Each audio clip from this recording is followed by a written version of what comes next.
first time I ever assisted my mum to have a shower, we were on holiday. Now, that might not sound like a great holiday, but she's 95, 96 next week, and she lives with us, and she normally has a carer come in to assist in the shower. And we didn't want that to get in the way of a few days down by the beach.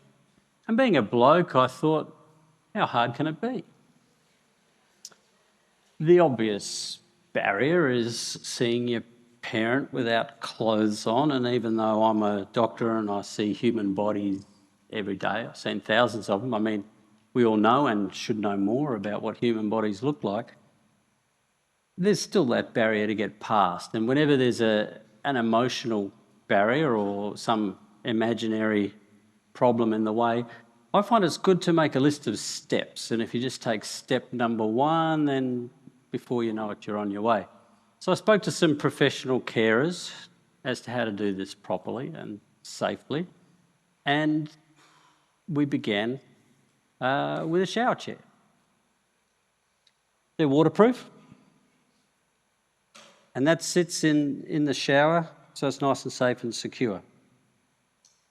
Then we get mum in a dressing gown on backwards, hospital style, so that you can walk her in, help her to sit down, and then replace the gown with a towel. And mum can control the towel, so there's a bit of modesty theatre going on. Now, the first time we did this, I put the water on and I got the impression that she wasn't happy with the temperature. She started to use some words that I didn't know she was familiar with. So, I offered to wash her mouth out with soap. And she offered to wrap the shower hose firmly around my neck. We decided to move on to the shampoo, and so I didn't want that to get in her eyes, and I wanted her to tilt her neck back. But she's 95, her neck doesn't tilt. So we have to get the towel, and she holds it firmly in her eyes so that I can safely shampoo her hair, and we get through that bit, and it's going okay.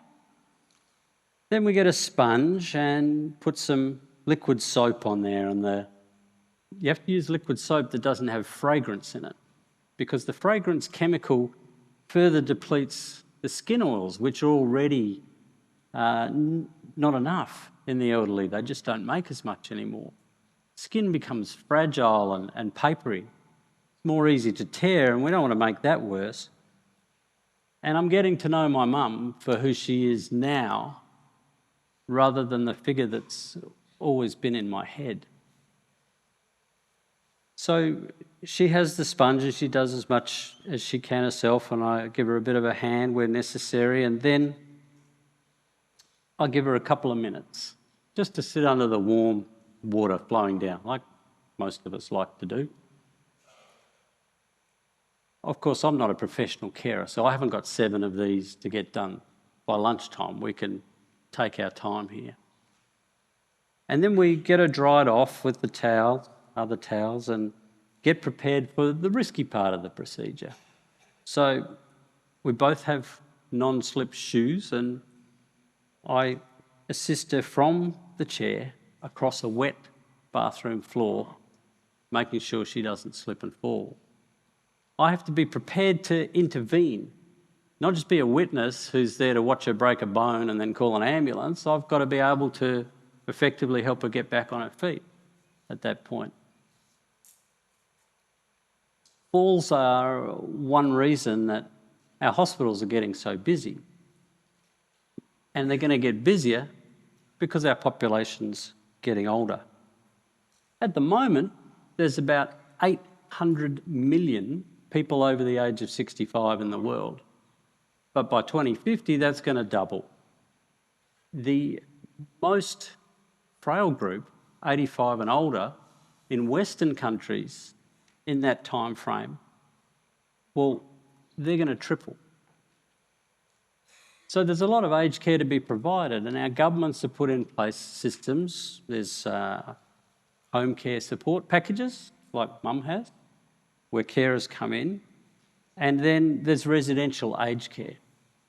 And that was originally intended as a safety net, so that families who were starting to struggle would be able to find care for their relatives. And it's been very troubled.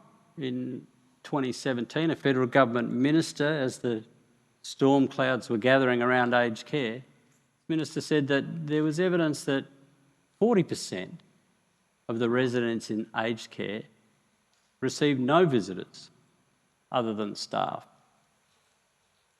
So the government might have been doing their bit, but certainly the society wasn't there.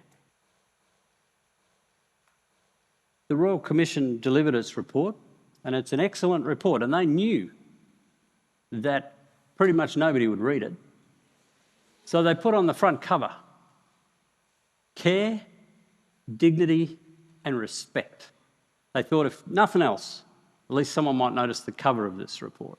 They said that the system is unkind, uncaring, and too often that it neglects, particularly the most frail, the elderly, and the most vulnerable older residents. They accepted evidence that 30% of patients in aged care are neglected, that 22% had suffered from some form of emotional trauma as a result, that 5% had been physically abused. Financial and sexual crimes against the elderly were documented. Now, that's a difficult mirror to look in, but if we look away, we just leave them behind. We have to acknowledge the problem and look for answers, and the Royal Commission report had some excellent recommendations. It's a good place to start, but that's just the government. We have to look at our culture. We have to look to other cultures where the care, the respect and the dignity that is afforded to their elderly people seems to be a lot better than what we can manage. And of course, we have to look to the elderly themselves. Now, having lived with my mother now for a little while and been engaged somewhat in her care, I've learnt more patience. That's changed the way I approach my medical practice. I tend to spend more time now listening to the stories of my elderly patients rather than cutting them off, and I engage in more banter about it. It's possibly also taught me a bit of humility in that, that was a skill I should have had a while back, and those who know me well would be happy to hear that some humility might be arriving. But what I've learnt the most, I think, is that the fear of the loss of control is what stops us, perhaps, from thinking about getting older. But the fear of loss of control is sometimes the only companion that the elderly people have. And the reason we are trying to partition them away has to do with stereotypes. Stereotypes about any group of people are always wrong, and they're always harmful. When you think of a 65-year-old, what do you think? Retirement? 70-year-old? Good for a bit of golf and some free childcare, maybe. 75? Maybe shouldn't be driving anymore. 85? 95? Starting to outstay their welcome a little bit, aren't they? I asked Mum a couple of years ago on her 93rd birthday what advice she had for those of us who might consider the option of staying alive. Here's what she said. What's your message for all the people out there? Die young.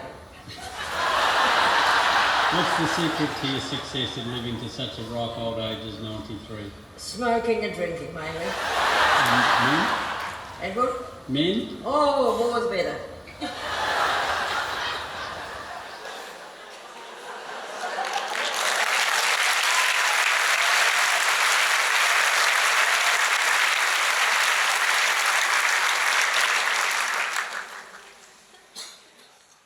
During the pandemic, we heard a lot of numbers bandied around.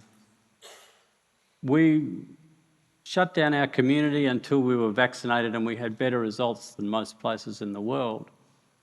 But we did have COVID deaths. And whenever those numbers were announced, there was always a number and a but. So when they said that 15,000 people died sooner than they would have otherwise, that they lost years of their lives, a lot of them, they would say 15,000, but most of them were elderly. A lot of them had other diseases as well. Well, that is ageism. That is putting people into a category that don't matter as much as the rest of the community. But if you're 70 years old and you want to spend the next 10 years helping to bring up your grandchildren, maybe teaching them things that they're not going to learn from anybody else, then that's a significant loss. Now, at about this point in the conversation, you're thinking, this guy hasn't met my parents. Man. If I spend another 5 minutes with them, that's going to be too much. Well, I'm here to tell you that it's not all kumbaya at our house either, okay? It's not unicorns and fairy dust over dinner every single night. But if it has become a requirement that you have to be likeable in order to get care, dignity, and respect, then a lot of us are about to get cut off. In any of our relationships, be it with a partner, with a teenage or other child, or with your friends, or with your elderly parents, the relationships are defined by how we get through those periods when the communication's difficult. And you may say, why should I care after what's happened? And you're right, you can take the nuclear option and you can pretty much cut off relationships. But nuclear options have intergenerational consequences. And my argument would be that if you can get past the problems with non-verbal, objective demonstrations of care, you can restore relationships and perhaps instead have intergenerational benefits. Now, when we're at home, I don't do my mum's regular showering. I don't want to give Freud the satisfaction. And mum has new carers come in occasionally and the story is always the same. I don't like this one. She's nosy. She was sniffing around in my clothes asking me when they'd been washed last. And then she blow-dried my hair and now it's all frizzy. But the story changes every time. As these professionals come in and they're used to dealing with grumpy people, they understand that grumpiness comes from someone in society who knows that their death will be regarded as acceptable. Someone in society who's used to being kind of excluded and forgotten because they're not a productive economic unit. And that person doesn't know whether they're going to be treated with kindness and compassion. But inevitably, the objective demonstrations of care change the story. And it becomes, she works very hard, that girl, you know. She's got a couple of young kids. And she brought me in a magazine that she'd finished reading. And then she blow-dried my hair. Now, I'm not suggesting that anyone should get into this for the thanks, for the gratitude. But putting that in context with our other relationships, do we expect gratitude and thanks all the time from our children, from our friends, from our partner? Do we display it often enough? Probably not. But in this circumstance, if you can walk down a path with someone who fears losing control because they know that where they're going is towards disability and the natural conclusion of their lives. And these are their autumn days. And if you can turn some of those autumn days into days of contentment, days of confidence, days of perhaps communication, rather than them all being difficult days, that should be thanks enough. The normal cycle of care passes from the parent to the dependent child, who matures, and when they become an adult, they care for others. And if they're up to date, they care for themselves as well. But they look after their friends and their partner and their children. But our culture, our Western culture, has forgotten to look back and notice what's happened to the parent. Suddenly they have care needs they didn't have before. And our culture has lost the obligation on the younger generation to address those needs. And our culture has lost the expectation amongst the elderly that that's what will happen. We think the government's going to sort it out. We need to make space in our families for our elderly people. Now, it may not be in our home because their care needs are too great or for all sorts of practical reasons, but I would encourage you to not make that decision quickly or lightly. But if we can't make space for them in our home at the start of their journey of mental and physical deterioration, then at least we can make space in our schedule for them to spend time being patient. And if we are putting them into some sort of residential care, we should be certainly keeping a very close eye on whoever it is that is supposed to be providing them care, dignity, respect. Now, there's a bit of a big idea to germinate, perhaps. Perhaps I've alerted you to a responsibility that you hadn't quite put into the Hollywood arc of your life story. And that'll take a while to sit with you. But while you're thinking about it, think about this. The world we're creating now is the one that we are going to age into. We're the next generation of the elderly. The shower chair is a very patient device. And it's waiting for all our parents. And then with the natural cycle, it will wait for all of us. The only question is, will there be someone kind, caring, and willing to catch us if we fall?